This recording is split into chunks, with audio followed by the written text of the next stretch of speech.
संत पूज्य मोटा गुरु केशवानंद यानी धुनी वाले दादाजी। संत पूज्य मोटा का जन्म संवत 1954 में वडोदरा जिला के सावली गांव में भावसार समाज में हुआ था। उनका संसारी नाम चुनीलाल भगत था। उनके पिता का नाम आशाराम और माता का नाम सूरजबा था। पिता कपड़े को रंगने का काम करते थे। इस धंधे में नुकसान हुआ, इसलिए पिता सावली छोड़कर पंचमहाल जिला के कालोल गांव में रहने के लिए गए। उनके पिता को हुक्का पीने का और अफीण खाने की बुरी आदत थी।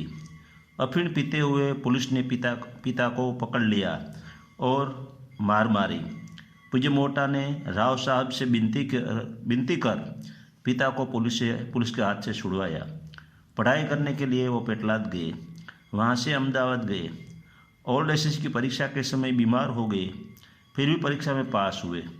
आगे की पढ़ाई के लिए वडोदरा कॉलेज में दाखिल हुए। हिंद छोड़ो सत्याग्रह, गांधी जी की लड़त में शामिल हो गए। गांधी जी के मार्गदर्शन में नडियाद जिला खेड़ा में हरिजन सेवा कार्य की शुरुआत की। पूज्य मोटा को वाई की बीमारी थी, जिसकी वजह से कभी कभी बेसुध होकर गिर जाते थे। यह बीमारी की वजह से बहुत परेशान हो गए थे। एक दिन नर्मदा नदी के किनारे गरुड़ेश्वर मंदिर की ऊंची टेकरी से आत्महत्या करने के लिए नर्मदा नदी में कूद पड़े। नर्मदा मैया के प्रवाह में अनायास किनारे पर आ गए।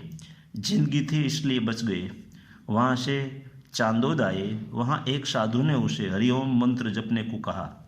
नडियाद जिला खेड़ा में बोकड़ नाम से एक भय पैदा करने वाली एक जगह थी। वहाँ अहमदाबाद से बाल योगी नाम से एक साधु आए। उनके दर्शन किए। बाल योगी ने पूज्य मोटा को साईंखेड़ा मध्य प्रदेश के संत केशवानंद धुनीवाला के पास जाने को कहा। पूज्य मोटा उनके दर्शन के लिए गए। उनकी इच्छा विरुद्ध अहमदाबाद में उनकी शादी तय हुई। लग्न मंडप में वो बेहोश होकर गिर पड़े।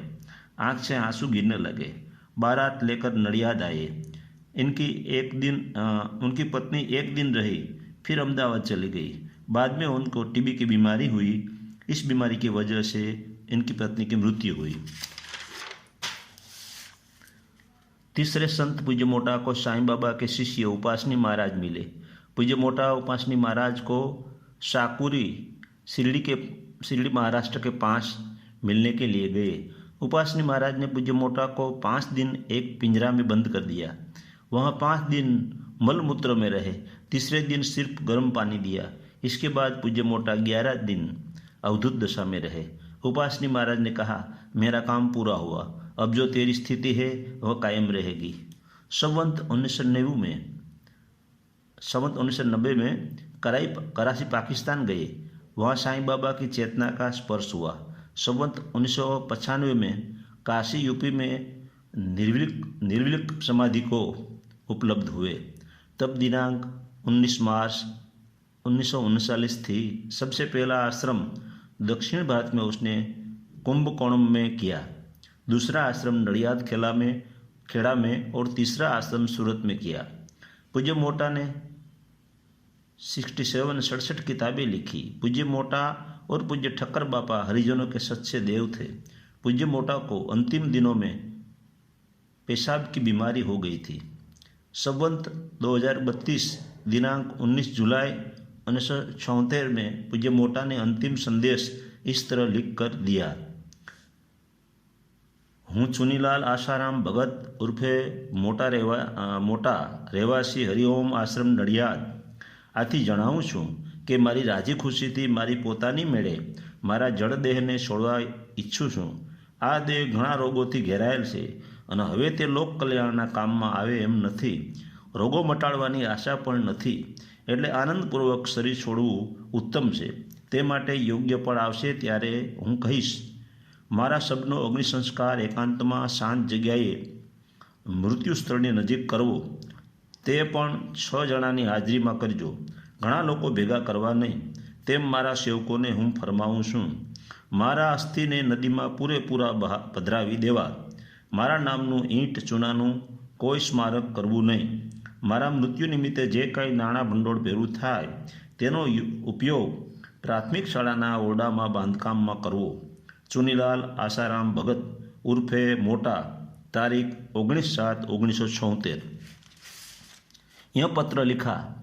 इसके तीसरे दिन संवत 2032 दिनांक 23/7/1976 में फाजलपुर मही नदी के किनारे श्री रमण भाई अमीन के फार्म हाउस में 6 सेवकों की हाजिरी में रात्रि के 1:25 में देहत्याग कर दिया. फाजलपुर से पूज्य मोटा के मृतदेह को नडियाद हरिओम आश्रम पर लाए गए. वहाँ उनकी देह का अग्नि संस्कार किया गया. हरिओम आश्रम नडियाद कपड़वंश रोड पर आया हुआ है. वहाँ पहले से जानकारी देकर साधक मौन कुटीरों में ध्यान कर सकते हैं. नडियाद जिला खेड़ा में पूज्य मोटा और संतराम महाराज 2 संत हुए. पूज्य मोटा की अमृत वाणी के शब्द सुनाता हूँ. 1. जागृत सद्गुरुનું કામ માત્ર બોધ દેવાનું નથી, પરંતુ સાધકને સાચી સાધના કરાવી તેમની સુષુપ્ત શક્તિઓને પ્રગટ કરવામાં મદદરૂપ થવાનું છે. 2. ખાલી સમજવાથી કે ગુરુમંત્ર લઈ લેવાથી કાંઈ વળતું નથી. એ પણ એક અજ્ઞાનમૂલક ભ્રમણા છે. જ્યાં સુધી જીવનનું મૂળ વેણ ન બદલાય ત્યાં સુધી એવા હજારો ગુરુમંત્ર લીધા હોય તો પણ વ્યર્થ છે. 3. ઘરમાં પ્રવેશ કરવાને માટે જેમ ઉંબરો એ પ્રથમ પ્રવેશદ્વાર છે, તેને ઓળંગ્યા વિના ઘરમાં જઈ શકાતું નથી, તેવી જ રીતે મનરૂપી ઉંબરાને ઓળંગ્યા વિના જીવનના ચેતન ઘરમાં પ્રવેશ થઈ શકતો નથી. 4. સાધના એટલે કાળને જલ્દી છતાં યોગ્યપણે પકવવાની જડીબુટી, પ્રતિકૂળ સંજોગોને અનુકૂળ કરવાની કળા. हरिओम आश्रम नडियाद में श्री बाल योगी महाराज, श्री केशवानंद धूणीवाले बाबा और श्री उपासनी महाराज की तस्वीरें रखी गई है.